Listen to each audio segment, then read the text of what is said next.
Today we'll learn the abdominal examination. Before we do the abdominal examination, the patient should be supine, legs should be flexed, the pillow should be under the shoulder, patient should be made comfortable.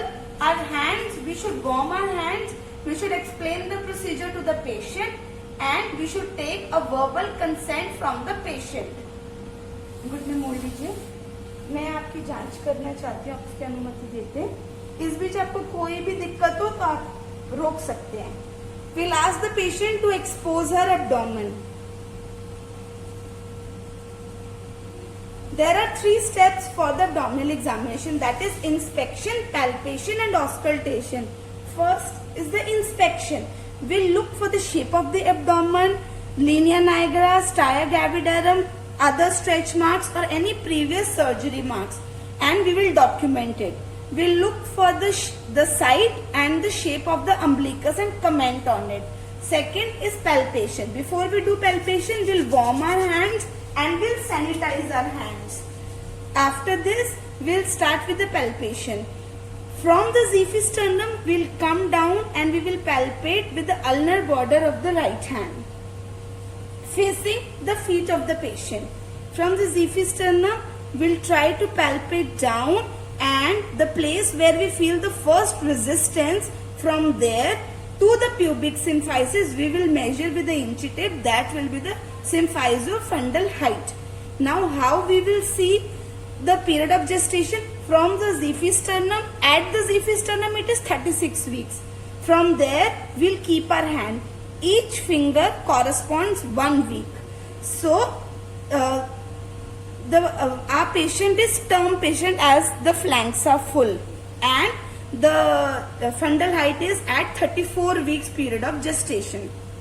Now, coming to the pelvic grip, there are 3 pelvic grip: fundal palpation, lateral palpation and first pelvic grip.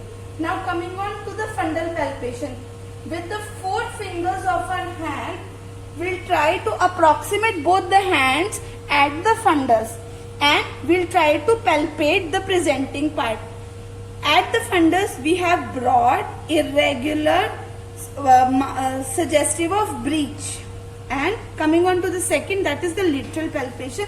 In the lateral palpation, we'll try to fix the abdomen from the one side, and in the rotating movement, we'll try to feel for the structures.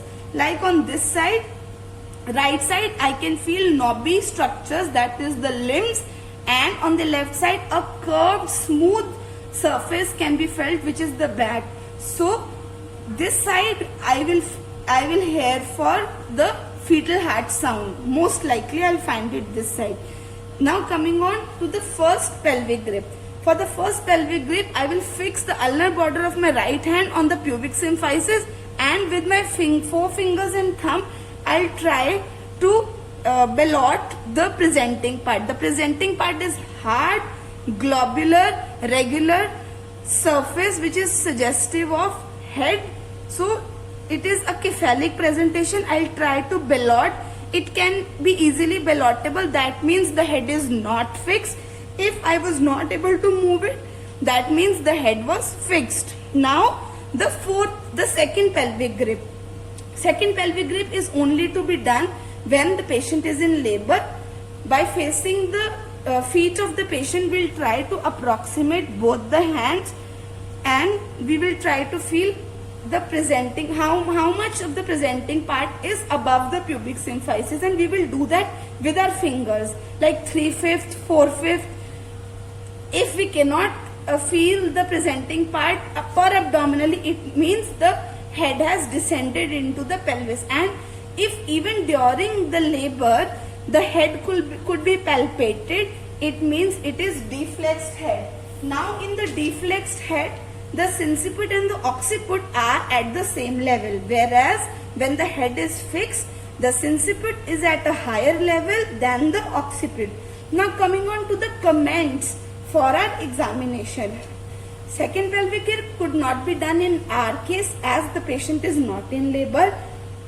Head is floating and is deflexed.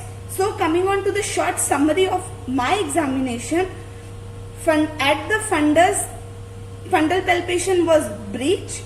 And lateral palpation, right side was knobby structure suggestive of limbs, left side was curved back, and and the head is floating and is deflex. Now coming on to the auscultation, with the help of the bell of the step, I'll try to hear for the fetal heart sound for at least 1 minute and try to note down, count the fetal heart sound and try to look for the regularity or the irregularity. And we should be able to comment whether it is bradycardia or it is tachycardia. Thank you.